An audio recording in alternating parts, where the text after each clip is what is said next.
At 54, Vera Costas had $200 in a checking account, a 2009 Subaru with a slow leak in the rear left tire, and a boathouse her ex-husband had laughed at for 11 years.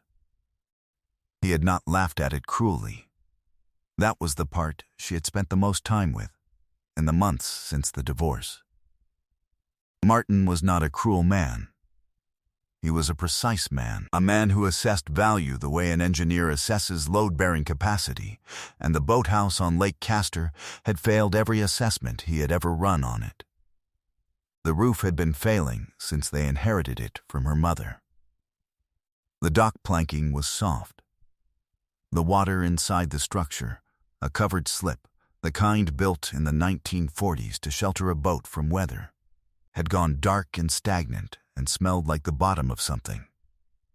He had wanted to sell the land and tear down the structure, and had said so, patiently and reasonably, approximately twice a year for 11 years. Vera had said no each time without fully knowing why.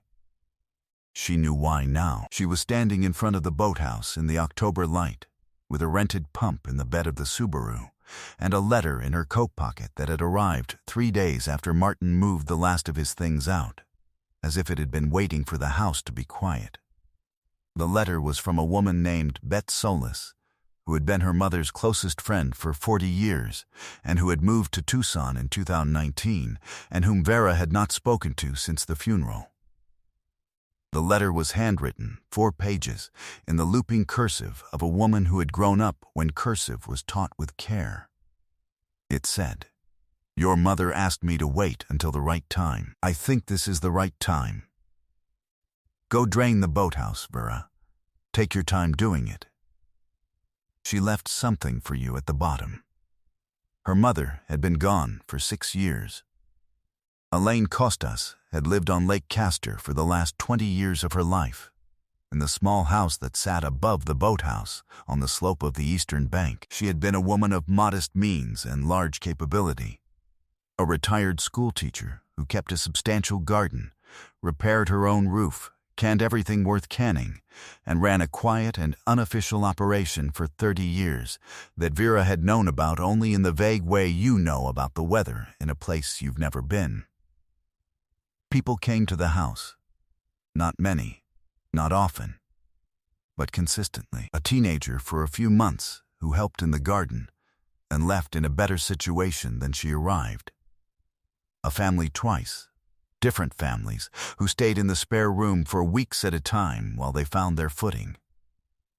Money that disappeared from her mother's account in amounts too small to mention and too regular to be accidental. Vera had asked once, gently, and her mother had said, "People need things and I have things. That's all that is." She had not asked again. The boathouse had been her mother's project in the last years of her life. She went down to it alone, in the mornings, for an hour or two. Vera had thought she was tinkering. Now she understood that her mother had been building something, and had been building it with the specific patience of a woman who knew she was building it for someone else to find. She got the pump out of the Subaru. It took 2 days to drain. The first day the water went down by half and revealed the old boat, a wooden runabout from the 1950s, lapstrake built, that had been sitting in the slip for 40 years. The wood was dark with waterlogging but intact. Good wood doesn't rot when it's submerged. It rots when it's alternately wet and dry. Her mother had known this. The boat had been deliberately kept under water, or mostly so, and the hull was sound beneath the dark. On the second afternoon, the pump reduced the water to a few inches, and the floor of the slip came visible, stone original to the boathouse, hand laid in a herringbone pattern that she had never seen, because she had never been here when it was dry. Someone had laid that floor with care. Her grandfather. Maybe. Someone who believed the floor mattered even when it would always be underwater. She waded in rubber boots to clear the last of it, and that was when she found the seam. She had been walking the perimeter of the slip, pushing the last of the standing water toward the pump intake, when her boot caught on a ridge in the stone floor.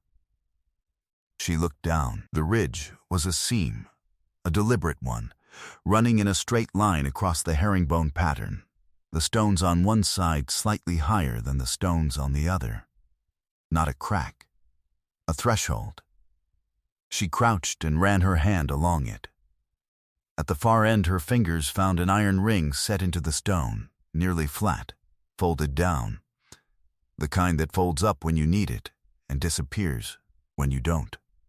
She stood and looked at the back wall of the boathouse. The back wall was stone, like the rest, with one difference: a wooden panel set into the stone roughly 4 feet by 5, framed in iron, with a padlock hasp on the right side. The padlock was gone. The hasp was closed, but unlatched. Someone had removed the padlock recently enough that the stone around the hasp was cleaner than the stone around it, as if a hand had brushed it off. Bet, she thought, before she moved to Tucson. She lifted the hasp and pulled the panel open. Behind it was a room. Small, 6 feet deep, 8 feet wide, cut back into the stone of the bank itself, which explained why it had never shown from the outside. The floor was dry. The walls were stone, and someone had painted them white a long time ago, and the paint had yellowed but held. On the right wall was a wooden shelf. On the shelf were 4 things arranged with the care of someone who had arranged them more than once, adjusting until the arrangement felt right. The first was a journal, spiral-bound, the kind from a drugstore, but filled. She could feel the fullness of it before she opened it. The cover had a strip of masking tape across it, with 2 words in her mother's handwriting, the real one. The second was a shoebox, sealed with a rubber band, with photographs written on the lid. The third was a flat tin, the kind that once held butter cookies, now repurposed. She lifted the lid. Inside were savings bonds, paper ones, old, the kind that no longer get issued, and beneath them a passbook for a credit union account in her mother's name, with a beneficiary designation form paper clipped to the inside cover. Vera's name on the form. The balance, written in pencil on the back of the form in her mother's hand, as if she'd updated it herself rather than waiting for a statement. $41,203.88. The fourth was an envelope. Cream-colored, sealed, Vera on the front. Not her full name, just Vera, the way her mother had said it. She put the envelope in her coat pocket with Bet's letter. She sat down on the stone floor of the small room with her back against the shelf and opened the journal. The first entry was from 1987. Started keeping this after what happened with the Marshfield family. I need somewhere to put it all, or I'll forget what I did and why, and that seems wrong. Elaine C., Lake Castor, age 41. Here goes. The Marshfield family had been a family of 5 in a bad situation who had come to her mother through the church network and stayed in the spare room for 6 weeks in the spring of 1987. Her mother had found the father worked through someone she knew at the hardware store, had helped the mother enroll the children in school under a temporary address, had driven the oldest to a dental appointment twice, and not mentioned it to anyone. The entry ended. They left Tuesday. The house is quiet again. I'm glad I could help, and glad I don't have to cook for 7 anymore. Both things are true. Vera laughed, alone in the small room at the bottom of a drained boathouse. The laugh surprised her. Her mother had been funny. She had forgotten, in the long years of the marriage, how funny her mother had been. She read for 3 hours. The journal was not a record of good works in any self-congratulatory sense. It was a record of problems encountered and solved, written in the practical voice of a woman who viewed need the way she viewed a leaking faucet, something to be fixed before it got worse. No particular virtue in the fixing, just sense. The Okafor Children's School supplies, purchased anonymously in August for 11 years running. The Delgado roof, which her mother had organized a repair crew for in the aftermath of a storm while the family was staying in a shelter, so that they came back to a house that was drier than they'd left it. The medication costs for a woman named Perla, who lived on the North Shore and whose insurance had lapsed, quietly covered through a pharmacy account her mother had established for exactly that purpose. The sums were never large. Her mother had not had large sums. The ledger was a record of persistent small action carried out across decades with the discipline of someone who understood that small action, repeated, changes things. Vera was in the 2004 entries when she found herself. V. Call today. She sounds tired. I think the marriage is harder than she lets on. She wouldn't say so. She never says so. She gets that from me, and I'm sorry for it. I wanted to tell her to come home. I didn't say it. I should have said it. I'll say it next time. Next time had been 6 months later, and by then the moment had passed, and her mother had not said it, and Vera had not come home, and 11 more years had accumulated on top of that. I have been thinking about the Boathouse her mother had written in 2015, the year after her diagnosis. I have been thinking about what to put in it and how to seal it and how long it will hold. I want it to hold long enough. I think it will hold long enough. And then, 2 pages from the end, the handwriting slower, Vera will find it when she needs it. I don't know when that will be. I know she'll need it. She's tougher than she knows, but she doesn't know it yet, and the not knowing costs her. I hope by the time she finds this, she knows. Vera held the journal in both hands. The water outside the panel was still dripping from the hull of the old runabout, a slow and patient drip into the drained stone floor. She didn't move for a long time. She was on the dock the next morning, drinking coffee and looking at the boathouse, when she heard the car on the gravel road above. The woman who came down the slope was small and deliberate, somewhere past 70, with white hair cut bluntly and walking shoes with serious soles and a basket over one arm with a thermos poking out of it. Bet, Vera said.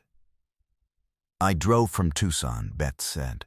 Don't make a fuss. She sat on the dock and unpacked the thermos and 2 sandwiches wrapped in paper, and an apple that she quartered with a pocket knife while she talked.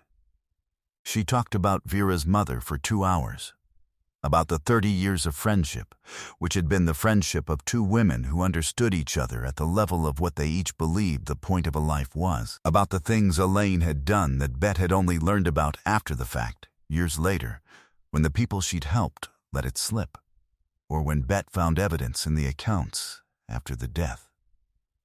About the families who had lived in the spare room. About the pharmaceutical account. About the 2 teenage girls who had stayed in the boathouse itself over different summers, in a small sleeping area her mother had built in the back of the structure, because sometimes a young woman needed to be somewhere that wasn't a house with other people in it. She never told anyone, Bet said. Not even me. Always, I'd find out later. I'd ask her why she hadn't said, and she'd say, because then it becomes about me telling the story, and it should stay about them. Vera was quiet. She wanted to tell you more, Bet said. She didn't want to make you feel obligated. She knew you had your own things. She looked at the boathouse. She said, Vera will find the room when the time comes. The room will say it better than I can. Bet left at noon. She hugged Vera for a long time at the top of the slope. She was proud of you, she said, the whole time. Even when she didn't say it, she drove back to Tucson. If you've made it this far into Vera's story, hit subscribe, because what happens next is the part I've been waiting to tell you. The letter from Martin's attorney arrived on a Friday. She had expected it. Martin was not a vindictive man, but he was a thorough one, and the boathouse had been a point of contention throughout the divorce proceedings, and he had apparently revisited his position. The letter argued that the property's assessed value had been materially misrepresented during the settlement, that the existence of the structure, and now its apparent rehabilitation, suggested the property had greater value than disclosed. It requested a formal reappraisal and suggested that the settlement terms be reopened. It was signed by a man named Fleury. Fleury was polished and calm on the phone. He was not unkind. He said what needed to be said in a way that was professionally reasonable and personally bloodless. "The claim is straightforward," he said. "If the property was undervalued at settlement, the property was assessed at county-appraised value," Vera said. "The assessment is on record. The settlement incorporated it by reference. The structure wasn't. The structure was included in the parcel assessment. It's on the appraisal." Page 3, line 14. She had read the settlement documents twice in the past 2 days. She had read them the same way she had, at 54, finally begun reading everything.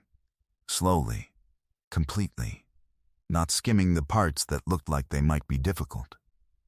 The assessed value at the time of settlement included all improvements. A subsequent decision to rehabilitate an existing structure doesn't create a retrospective misrepresentation. There was a pause. "I'd need to review the appraisal," Fleury said. "I'll send you page 3, she said.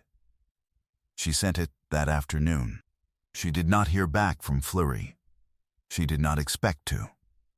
That evening she sat on the dock with a glass of wine and watched the lake go dark, and thought about the fact that she had just won an argument with an attorney using a document she had read twice in 48 hours, and that this would not have happened 5 years ago, or 3, or possibly 1. Something had changed in her, or been retrieved in her, in the months since the house had gone quiet. She thought her mother might have predicted this. She opened the envelope that night. She had made herself wait. There was something her mother had done, a way of setting a thing down and walking around it for a while before picking it up, that Vera had always thought was avoidance and now understood was the opposite. Her mother had known how to let a thing be important without being overwhelmed by it.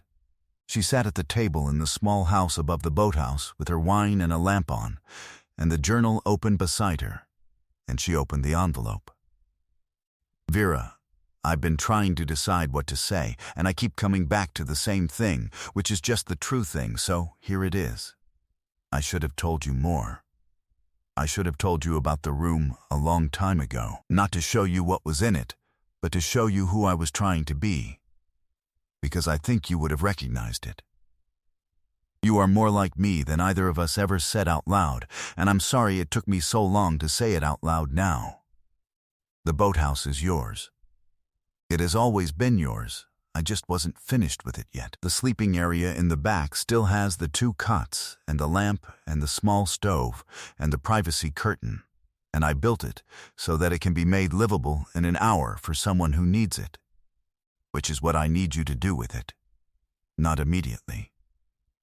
When the time comes, you'll know.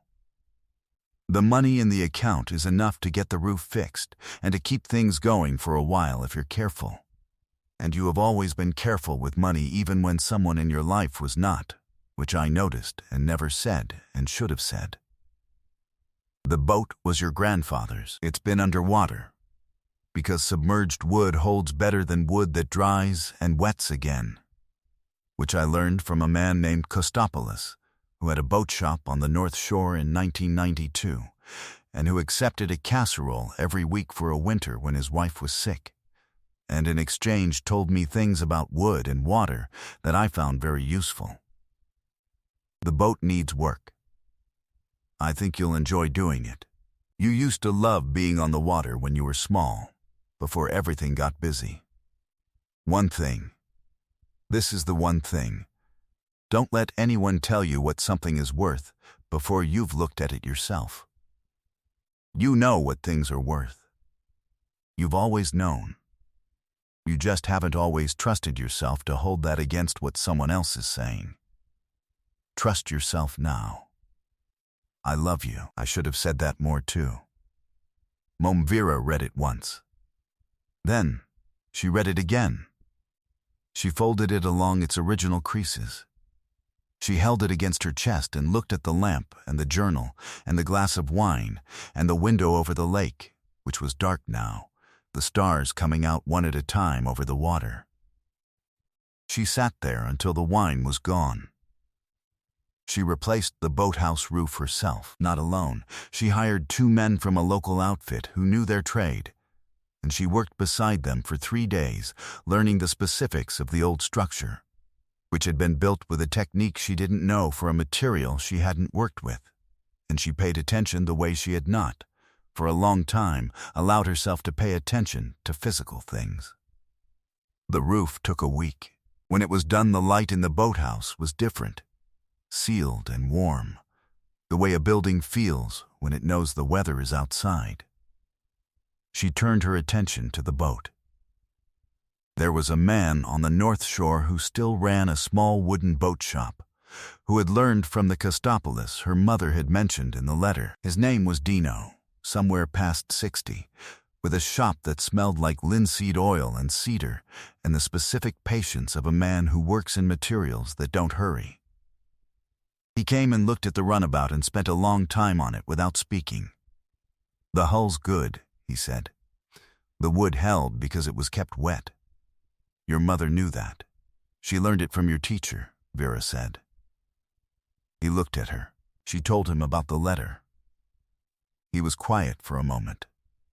"Kostopoulos died in 2004, he said. Your mother sent a card to his wife." He shook his head slowly. He talked about the casseroles. He looked at the boat. "I'll help with the hull work." For the casseroles. The work took 2 months. Vera was there every time. She learned to read the wood, to feel for soft spots with her palm the way her mother had learned to feel for what people needed, through attention, through contact, through refusing to look away from the thing itself. The woman arrived on a Thursday in January. She had been referred by a social worker Vera had contacted through the county, carefully and quietly, in the way her mother had operated, not announcing, not publicizing, just making it known to one specific person that the sleeping area in the boathouse was available for a woman who needed a private place to land. Her name was Sandra. She was 31, with a 7-year-old daughter who held her hand and looked at the lake with the particular wide attention of a child encountering something large for the first time. Vera showed her the sleeping area. The 2 cots, the lamp, the small stove, the privacy curtain, exactly as her mother had left them. The curtain had a pattern of small boats on it. The 7-year-old said so immediately. "Those are boats," she said. "They are," Vera said. "Are there real boats?" Vera looked at the runabout, still on its supports in the covered slip, the hull restored and gleaming. "There's one," she said. "When the weather's better, I'll take you out." Sandra looked at her. "Why are you doing this?" Vera thought about the journal, about 30 years of entries written in the practical voice of a woman who viewed need the way she viewed a leaking faucet. About the letter that said, "You'll know." "My mother built this for someone who needed it," Vera said. She just didn't know who yet. "Now I know." She left them the lamp and the spare key, and her phone number written on a notepad on the small table. She walked up the slope to the house. Martin came in February. He came alone, on a Saturday afternoon, in his usual car. He stood on the dock and looked at the boathouse with the expression of a man revising an assessment. The roof was new. The dock planking had been replaced. The boathouse itself, from the outside, looked like what it actually was, a well-built structure from the 1940s that had been maintained by a person who understood it. He had a box from the hardware store in his hands. Inside, she could see through the cardboard flaps were replacement hinges for the boathouse door, which he had watched stick and grind for 11 years. He set the box on the dock. He looked at the water for a moment. "I was wrong about this place," he said. He said it the way he said things he had calculated carefully, simply, without additional words, because he was a precise man, and precision includes knowing when nothing else needs to be said. "I know," Vera said. He nodded. He put his hands in his pockets. He looked at the boathouse one more time. "The roof looks good," he said. "It is," she said. He drove away up the gravel road. She looked at the hinges in the box. Good ones, stainless steel, the right size. He had measured first, which was like him. She took them inside. She found the thread in the journal, the way her mother had arranged everything to be found. Not hidden, exactly, but waiting. She had been going through the later entries, the ones from the final years, making a kind of index for herself of the people mentioned, and what they'd needed, and how it had been resolved, when a name stopped her. October 2016. Sandra Mejia came through the network from the county. Young woman, early 20s, a difficult situation. Set her up in the boathouse for 6 weeks. She left in a better situation. I hope she stays in one. Vera looked at the name. Sandra, who was now 31, had been 21 in 2016, who had a daughter who was 7. She looked at the journal entry. She looked at the window. Sandra was in the boathouse with her daughter. Vera could see the lamp through the small window in the sleeping area.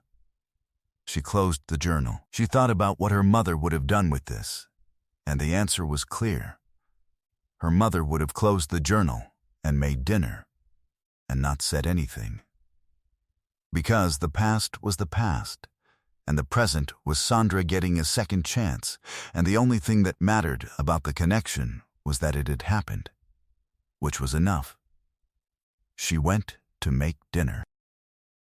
In March, when the weather softened and the lake came back to itself after the winter, Vera took Sandra and her daughter out in the runabout for the first time.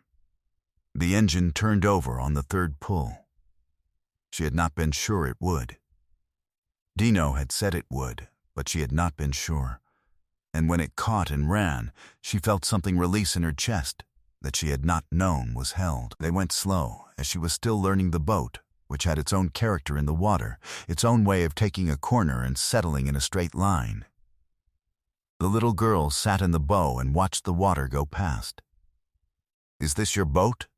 she said. "It was my grandfather's," Vera said. "Then, my mother's. Now mine. Did your mother drive it?" Vera thought about this.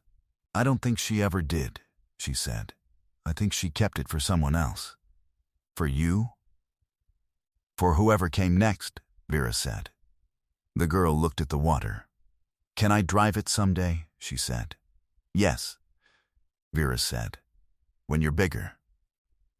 On an evening in April, when the light on the lake was the long flat gold of early spring and the boathouse threw a shadow all the way to the dock, Vera sat on the dock with a journal and a cup of tea and watched the water.